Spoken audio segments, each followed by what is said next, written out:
அடுத்து நாலாவது சம் பாருங்கள். x² + 6x + 8 / x³ + 8 எந்த விகிதமுறு கோவையை கழித்தால் 3/x² - 2x + 4 என்ற கோவை கிடைக்கும் கேட்டிருக்காங்க. அப்போ ஃபஸ்ட்டு வந்து என்ன கொடுத்துருக்காங்க, x² + 6x + 8/x³ + 8 எந்த விகிதமுறு கோவையை கழித்தால்னு சொல்லியிருக்காங்க. அப்போ கழித்தல் எக்ஸ்ன்னு போட்டுக்கிடுவோம். ஈக்குவல் நமக்கு இந்த மதிப்புன்னு சொல்லிட்டாங்க 3/x² - 2x + 4. இதை ஏன் இப்படி எழுதியிருக்கோம்னா, இந்த கோவையிலேருந்து எதை கழிச்சா இந்த மதிப்பு கிடைக்கும்னு கேட்டிருக்காங்க. அதனால தான் நம்ம இதை எழுதிட்டு மைனஸ் நம்ம எந்த கோவைன்னு தெரியாது எக்ஸ்ன்னு வச்சுருக்கோம். ஈக்குவல்ட்டு அங்கே கிடைக்கிற ஆன்சரை எழுதியிருக்கோம் 3/x² - 2x + 4. இப்போ நமக்கு எக்ஸோட மதிப்பு தான் தேவை. இப்போ இந்த -x ஈக்குவல்ட்டுக்கு அங்கிட்டு போகும்போது +x மாறும். இந்த ஈக்குவல்ட்டுக்கு இங்கிட்டு ப்ளஸ் சிம்பிளில் இருக்காது, ஈக்குவல்ட்டுக்கு இங்கிட்டு வரும்போது மைனஸாக மாறும். அதை எப்படி எழுதுவோம், x² + 6x + 8 இதை வந்து நம்ம x³ + 8க்கு பதிலாக 2³ எழுதலாமா. எடுத்து -3/x² - 2x + 4 ஈக்குவல்ட்டு இந்த -x ஈக்குவல்ட்டுக்கு அங்கிட்டு போகும்போது +x மாறும். இப்போ பாருங்கள், இது வந்து a³ + b³ ஃபார்மெட்டில் இருக்கா. இதுக்கு ஃபார்முலா வந்து இங்கே ப்ளஸ் இருக்கனால a + b × a² - ab + b². இங்கே ஏங்கிற இடத்துல என்ன இருக்குது, நமக்கு எக்ஸ் இருக்குது, பிங்கிற இடத்துல 2 இருக்குது. இப்போ a + bனா x + 2, x + 2, a² x² - ab 2x + b² +2 4. அப்போது நம்ம x³ + 2³ பதிலாக இதை எழுதுவோம். x² + 6x + 8 இந்த x³ + 2³ பதிலாக x + 2 × x² - 2x + 4 மைனஸ் இந்த 3/x² - 2x + 4. இப்போ பாருங்கள், இதில் பெருசு வந்து இதுதான். இதை தான் நம்ம கீழே எழுதுவோம் x + 2 × x² - 2x + 4. இப்போ ஃபஸ்ட்டு இதை எடுக்கும்போது கீழே உள்ளது அப்படியே இருக்கனால நம்ம இந்த இதை அப்படியே எழுதிடுவோம் x² + 6x + 8ன்னு எழுதிடுவோம். அடுத்து நல்லா பாருங்கள், ரெண்டாவது இதில் மைனஸ் சிம்பிள் இருக்க மைனஸ் போட்டோம். கீழே வந்து இந்த x² - 2x + 4 தான் இருக்குது. இன்னும் x + 2ஆல் பெருக்கணும். இப்போ கீழே x + 2ஆல் பெருக்கும்போது மேலேயும் x + 2ஆல் பெருக்குவோம். மைனஸ் சிம்பிள் ப்ராக்கெட்குள்ளே 3 × x + 2ன்னு போடுவோமா. அப்போ பெருக்கணும்னா நமக்கு 3x + 2 6ன்னு வரும். இது ஏன் இப்படி எழுதியிருக்கோம்னா, இங்கே வந்து x² - 2x + 4 தான் இருக்குது. அப்போ x + 2ஆல் பெருக்கணும். கீழே x + 2ஆல் பெருக்கும்போது மேலேயும் x + 2ன்னு பெருக்கணும். இங்கே மைனஸ் சிம்பிள் இருக்கனால மைனஸை போட்டுட்டோம். 3 ப்ராக்கெட்குள்ளே x + 2ன்னு வரும். இப்போ ப்ராக்கெட்குள்ளே தான் இது எழுதணும் 3x + 2 6. அடுத்து பாருங்கள், x² + 6x + 8 மைனஸ் வச்சு உள்ளே பெருக்கும்போது -3x - 6 இந்த x + 2 ப்ராக்கெட்குள்ளே x² - 2x + 4. அடுத்து பாருங்கள், இந்த x² அப்படியே எழுதிடுவோம். +6x - 3xனா நமக்கு +3x. அடுத்து +8 - 6, இப்போ நமக்கு +2ன்னு கிடைக்கும். x + 2 × x² - 2x + 4. அடுத்து பாருங்கள், இதாக காரணிப்படுத்தலாமா. இங்கே 1 இல்லாட்டி 1 இருக்கதா அர்த்தம். 1 2 பெருக்குனா 2. இப்போ நமக்கு 2 காரணி எடுக்கணும். பெருக்குனா 2 கிடைக்கணும், கூட்டுனா 3 வரணும். 2 2 1 2 பெருக்குனா 2, 1ஐயும் 2ஐயும் கூட்டுனா 3. இப்போ நம்ம எடுக்க வேண்டியது வந்து 1 2. இப்போ x + 1 × x + 2 இந்த கீழே உள்ளது x + 2 × x² - 2x + 4. இப்போ இந்த x + 2 x + 2 கேன்சல் ஆயிரும். இப்போ நமக்கு மீதம் இருக்குது x + 1/x² - 2x + 4. இப்போ நமக்கு வர்ற ஆன்சர் வந்து x + 1/x² - 2x + 4. காரணிப்படுத்துகள் நல்லா தெரிஞ்சிருக்கணும். ஃபார்முலாவும் நல்லா மனப்பாடம் பண்ணிக்கோங்க. 5வது சம் பாருங்கள். a equal to 2x plus 1 divided by 2x minus 1 மற்றும் b equal to 2x minus 1 divided by 2x plus 1 எனில் 1 by a minus b minus 2b by a square minus b ஸ்கொயரை காண்கன்னு கேட்டிருக்காங்க. நம்ம ஏங்கிற இடத்துல இந்த மதிப்பு பிங்கிற இடத்துல இந்த மதிப்பை போட்டு செஞ்சோம்னா ரொம்ப பெருசாக போகும். ஃபஸ்ட்டு இதை வந்து சுருக்கிக்கிடுவோம். ஃபஸ்ட்டு என்ன இருக்குது, 1 பை ஏ மைனஸ் பி அப்படி எழுதிடுவோம். மைனஸ் சிம்பல் 2b பை இந்த ஏ ஸ்கொயர் மைனஸ் பி ஸ்கொயரை வந்து A plus B into A minus பின்னு எழுதிக்கலாமா? ஏன்னா நமக்கு ஃபார்முலா தெரியும். A square minus B square equal to A plus B into A minus B. அதனால தான் இந்த ஏ ஸ்கொயர் மைனஸ் பி ஸ்கொயருக்கு பதிலாக A plus B into A minus பின்னு எழுதுவோம். இப்போ பாருங்கள், இதில் பெருசாக இருக்கிறது இதுதான். இதை வந்து பகுதியில் எழுதிடுவோம். ஏ plus B into A minus B. அடுத்து பாருங்கள், இங்கே வந்து கீழே வந்து ஏ மைனஸ் பி தான் இருக்குது. நமக்கு இன்னும் ஏ ப்ளஸ் பி வேணும். இப்போ இதை வந்து கீழே ஏ ப்ளஸ் பியால் பெருக்கும்போது மேலேயும் நம்ம ஏ ப்ளஸ் பியால் பெருக்குவோம். இப்போது ஃபஸ்ட்டு இது வந்து 1 into A plus B A plus B. அடுத்து இந்த மைனஸ்ஸு. ரெண்டாவது இதில் வந்து கீழே பாருங்கள் A plus B into A minus B அப்படியே இருக்கிறதுனால நம்ம இந்த 2பியை மட்டும் எழுதிக்கிடுவோம். Minus 2b. இப்போது ஏ ப்ளஸ் பி மைனஸ் 2b. இந்த மைனஸ் 2bலேருந்து பியை கழிச்சோம்னா நமக்கு ஏ மைனஸ் பின்னு வருமா?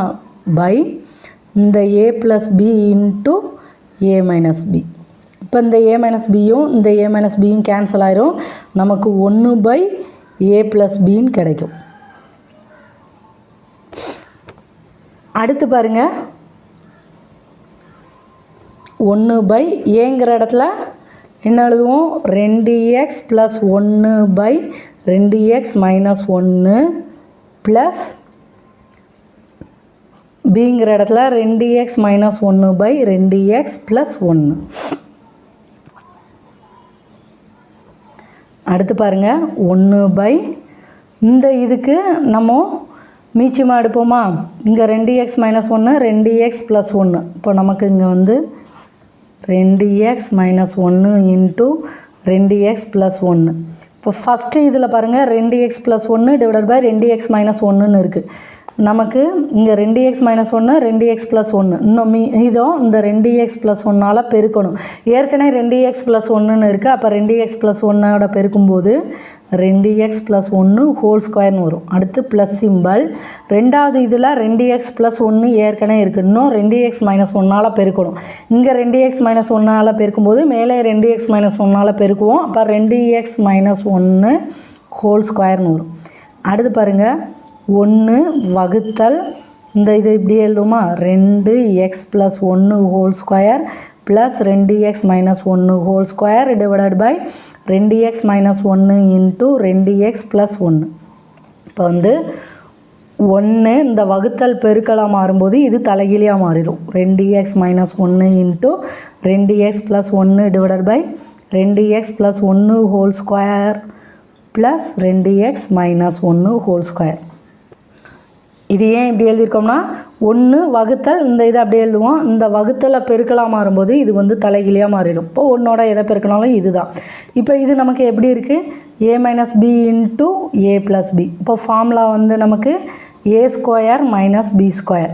ஏங்கிற இடத்துல 2x இருக்குது. இப்போ 2x ஹோல் ஸ்கொயர்னால் நமக்கு 4x ஸ்கொயர்னு வரும். மைனஸ் பிங்கிற இடத்துல 1 இருக்கனால 1ன்னு போட்டுருவோம். டிவைடட் பை இது பாருங்கள் A plus B whole square plus A minus B whole ஸ்கொயர்னு இருக்குது. இதோட ஃபார்முலா வந்து நமக்கு 2 into A square plus B ஸ்கொயர்னு வரும். ஏற்கனவே நம்ம ஃபார்முலா படிச்சிருப்போம். ஏன் இப்படி எழுதுகிறோம் அப்படின்னா ஏ ப்ளஸ் பி ஹோல் ஸ்கொயரோட ஃபார்முலா வந்து A square plus 2ab plus B square plus A minus B whole square formula வந்து A square minus 2ab plus B square. இந்த ப்ளஸ் 2abயும் இந்த ப்ளஸ் 2abயும் மைனஸ் 2abயும் கேன்சல் ஆயிரும். இப்போ நமக்கு 2a ஸ்கொயர் ப்ளஸ் 2 தடவை பி ஸ்கொயர் இருக்கிறதுனால 2b ஸ்கொயர்னு எழுதுவோம். இப்போ இதிலேருந்து பொதுவாக 2 வெளியில் எடுத்தோம்னா a ஸ்கொயர் ப்ளஸ் பி ஸ்கொயர்னு கிடைக்கும். இப்போ ஃபார்முலாலாம் நல்லா மனப்பாடம் பண்ணிடுங்க. இங்கே பாருங்கள் a plus B whole square plus a minus B whole ஸ்கொயர்னு இருக்குது. அப்போ ஃபார்முலா படி போட்டோம்னா 2 into a square plus B square 2 பொதுவாக எழுதிடுவோம். ஏங்கிற இடத்துல நமக்கு என்ன இருக்குது 2x, a ஸ்கொயர்னால் 2x into 2x 4x square, அடுத்து ப்ளஸ் 1 இப்படி தானே எழுதுவோம். அப்போ நமக்கு வர்ற ஆன்சர் வந்து 4x square minus 1 divided by 2 into 4x square plus 1. அதுக்கடுத்து இதை வந்து ஒன்றும் பண்ண முடியாது, அதனால் இப்படியே விட்டுருவோம்.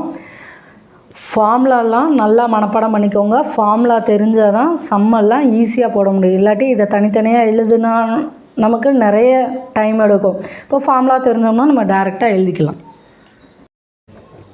6வது சம் பாருங்கள். a equal to X by X plus 1 மற்றும் b equal to 1 by X plus 1 எனில் a plus b whole square plus a minus b whole square divided by a வகுத்தல் b equal to 2 into X square plus 1 divided by X into X plus 1 whole square என நிரூபிக்கன்னு கேட்டிருக்காங்க. நமக்கு நிரூபிக்கன்னு கேட்க மாட்டாங்க, இதோட மதிப்பு என்னன்னு கேட்பாங்க. இப்போ நம்ம இதோட மதிப்பு கண்டுபிடிப்போம். a plus B whole square plus a minus B whole square divided by a வகுத்தல் b. இப்போது நம்ம இதுக்கு தெரியும்ல, a plus B whole square plus a minus B whole square formula வந்து 2 into a square plus b square. இப்போ நம்ம இதுக்கு பதிலாக 2 into a square plus b ஸ்கொயர்னு எழுதுவோமா, டிவைடட் பை ஏக்கு என்ன மதிப்பு எக்ஸ் பை எக்ஸ் ப்ளஸ் 1 வகுத்தலை பெருக்கலாக மாற்றும்போது இந்த பியோட மதிப்பு தலைகீழாக மாறுமா. 1 பை எக்ஸ் ப்ளஸ் 1 வந்து நமக்கு எக்ஸ் ப்ளஸ் 1 பை 1ன்னு மாறும். இது ஏன் இப்படி எழுதியிருக்கோம்னா ஏக்கு பதிலாக எக்ஸ் பை எக்ஸ் ப்ளஸ் 1, ஏக்கு பதிலாக எக்ஸ் பை எக்ஸ் ப்ளஸ் 1 வகுத்தல் பி வகுத்தல் 1 பை எக்ஸ் ப்ளஸ் 1. இப்போ எக்ஸ் பை எக்ஸ் ப்ளஸ் 1 அப்படியே எழுதிடுவோம். இந்த வகுத்தல் பெருக்கலாக மாறும்போது இதோட தலைகீழியாக மாறும். இப்போ இந்த எக்ஸ் ப்ளஸ் 1 இந்த எக்ஸ் ப்ளஸ் 1 கேன்சல் ஆயிரும். இப்போ நமக்கு 2 இன்ட்டு ஏங்கிற இடத்துல என்ன இருக்குது X by X plus 1 whole square into பீங் ப்ளஸ் பி ஸ்கொயர்னால் 1 by X plus 1 whole square divided by இந்த எக்ஸ் ஈக்குவல் டு 2 அப்படியே எழுதிடுவோம். இது பாருங்கள், இந்த ஸ்கொயர் எக்ஸுக்கும் வரும் எக்ஸ் ப்ளஸ் 1க்கும் வரும். இப்போ இதை பிரித்து எழுதணும் அப்படின்னா X square by X plus 1 whole square, அடுத்து ப்ளஸ் சிம்பிள் 1 பை 1 ஸ்கொயரோட மதிப்பு 1 தான் by X plus 1 whole square divided by இந்த எக்ஸ். அடுத்து பாருங்கள், இந்த 2 இன்ட்டு இதுக்கு மீச்சியமாக எடுத்தோம்னா 2 1 போல் இருக்குது. அப்போ எக்ஸ் ப்ளஸ் 1 ஹோல் ஸ்கொயர்னு எழுதுவோம். இந்த மேலே எக்ஸ் ஸ்கொயர் ப்ளஸ் 1 அப்படியே எழுதிடுவோம். வகுத்தல் எக்ஸை பெருக்கலாக மாற்றும்போது இன்ட்டு எக்ஸு வந்து 1 பை எக்ஸுன்னு மாறும். அடுத்து பாருங்கள், 2 into 1 by X into X square plus 1 by X plus 1 whole square. இப்போ இதை பெருக்கணும்னா 2 பை எக்ஸுன்னு வரும் into X square plus 1 by X plus 1 whole square. இப்போ நமக்கு மதிப்பு வந்துருச்சா, 2 into X square plus 1 by X into X plus 1 whole square. இப்போது இதோட மதிப்பு வந்து நமக்கு இது 2 சைடும் 1 போல் இருக்குதுன்னு நிரூபித்தாச்சு. இப்போ இது நமக்கு டிஎன்பிஎஸ்சியில் இதோட மதிப்பு என்னன்னு கேட்பாங்க. அப்போது நம்ம ஏங்கிற இடத்துலலாம் போட்டு பிங்கிற இடத்துலலாம் போட்டு செஞ்சால் டைம் ஆகும். அதுக்கு பதிலாக நம்ம ஃபஸ்ட்டு இதை சுருக்கிட்டு அதுக்கப்புறம் ஏக்கு என்ன மதிப்பு பிக்கு என்ன மதிப்புங்கிறத போட்டோம் அப்படின்னா நமக்கு வந்து ஆன்சர் கிடச்சிரும்.